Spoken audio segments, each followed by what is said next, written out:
जय गुरु जी, शुक्राना गुरु जी। दोस्तों, ये है आपका अपना प्रिय आरजे आदि आदि कश्यप मुंबई चा मानस। दोस्तों, आज है एपिसोड नंबर 477 यानी कि 477।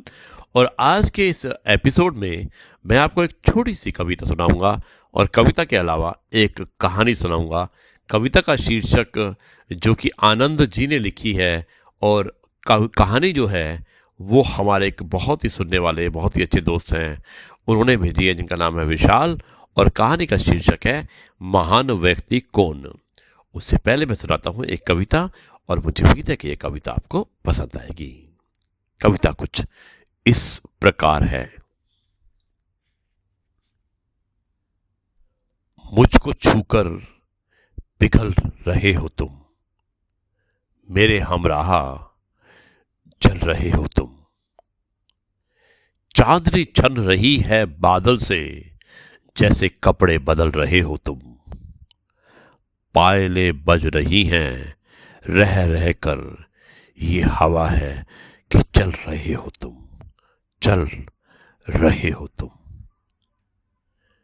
नींद भी टूटने से डरती है, मेरे ख्वाबों में ढल रहे हो तुम।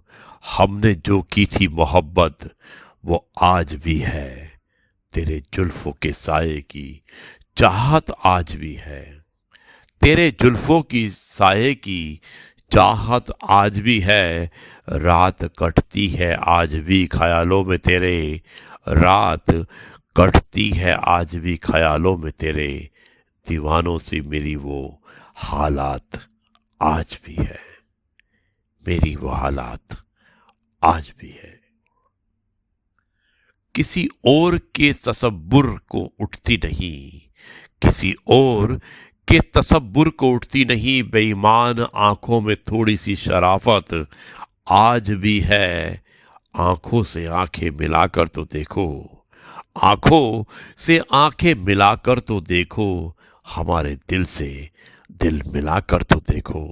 सारे जहां की खुशियां, सारे जहां की खुशियां तेरे दामन में रख देंगे। हमसे प्यार का इजहार करके तो देखो, हमसे प्यार का इजहार करके तो देखो। प्यार में प्यार को आजमाया नहीं जाता, आजमा कर प्यार कभी पाया नहीं जाता। प्यार पाने के लिए विश्वास की जरूरत है, प्यार पाने के लिए विश्वास की जरूरत है। बिना विश्वास प्यार कभी निभाया नहीं जाता। अंत में है दोस्तों कि कभी कभी ऐसा होता है, कभी कभी ऐसा होता है, प्यार का असर देर से होता है। आपको क्या लगता है, आपको क्या लगता है हम आपके बारे में कुछ नहीं सोचते?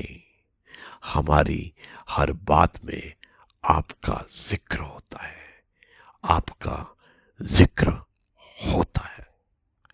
दोस्तों, ये थी कविता, और जो हमारे दोस्त हैं आनंद, उन्होंने लिखी थी, और मुझे उम्मीद है कि ये कविता आपको पसंद आई होगी। यह है आपका अपना प्रिय आरजे आदि कश्यप मुंबई चा मानुस। और जैसा मैंने कहा था, मैं आपको एक कहानी सुनाऊंगा, और आज आदि विशेष कुछ अलग हो जाए में एक जो कहानी सुनाने वाला हूं, उसका शीर्षक है महान व्यक्ति कौन। दोस्तों, सुनिएगा इस कहानी को। एक विद्वान से मिलने के लिए एक दिन रोशनपुर के राजा आए, और राजा ने विद्वान से पूछा कि क्या इस दुनिया में ऐसा कोई व्यक्ति है जो बहुत महान हो, लेकिन उसे दुनिया वाले नहीं जानते हो। विद्वान ने राजा से विनम्र भाव में मुस्कुराते हुए कहा, हम दुनिया के ज्यादातर महान लोगों को नहीं जानते हैं। दुनिया में ऐसे कई लोग हैं जो महान लोगों से भी कई गुना होते हैं। अब राजा ने विद्वान से कहा कि ऐसे कैसे संभव हो सकता है। विद्वान ने कहा, मैं आपको ऐसे कई व्यक्तियों से मिलवाऊंगा। और इतना कहकर विद्वान राजा को लेकर एक गांव की ओर चल पड़े। रास्ते में कुछ दूर पश्चात पेड़ के नीचे एक बूढ़ा आदमी वहां उनको मिल गया। बूढ़े आदमी के पास एक पानी का घड़ा और कुछ डबल रोटी थी। विद्वान और राजा ने उससे मांगकर डबल रोटी खाई और पानी भी पिया। जब राजा उस बूढ़े आदमी को डबल रोटी के दाम देने लगा तो वो आदमी बोला कि महोदय, मैं कोई दुकानदार नहीं हूं। मैं बस वही कर रहा हूं जो मैं इस उम्र में करने योग्य हूं। मेरे बेटे का डबल रोटी का व्यापार है और मेरा घर में मन नहीं लगता, इसलिए राहगीरों को ठंडा पानी पिलाने और डबल रोटी खिलाने आ जाया करता हूं। इससे मुझे बहुत खुशी मिलती है। और विद्वान ने राजा को इशारा देते हुए कहा कि देखो राजन, इस बूढ़े आदमी की इतनी अच्छी सोच है कि इसे जो सोच है उसे महान बनाती है। फिर इतना कहकर दोनों ने गांव में प्रवेश किया।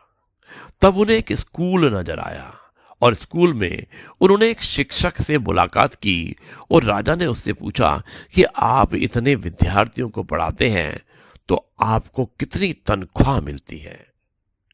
उस शिक्षक ने राजा से कहा कि महाराज, मैं तनख्वाह के लिए नहीं पढ़ा रहा था। यहां कोई शिक्षक नहीं थे और विद्यार्थियों का भविष्य दांव पर लगा था। इस कारण मैं उन्हें मुफ्त में शिक्षा देने आ रहा हूं। राजा ने पूछा, तो तुम्हारा घर का परिवार और उसका खर्चा कैसे चलता है?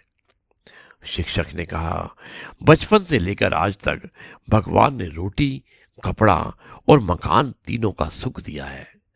जब भी धन की आवश्यकता होती है, ना जाने कहीं से कोई सौदा होता है और जिसमें मुझे पर्याप्त धन मिल जाता है। विद्वान ने राजा से कहा कि महाराज, दूसरों के लिए जीने वाला भी बहुत ही महान होता है और ऐसे कई लोग हैं जिनकी ऐसी महान सोच ही उन्हें महान से भी बड़ा महान बनाती है और उनकी किस्मत निर्धारित भी करती है।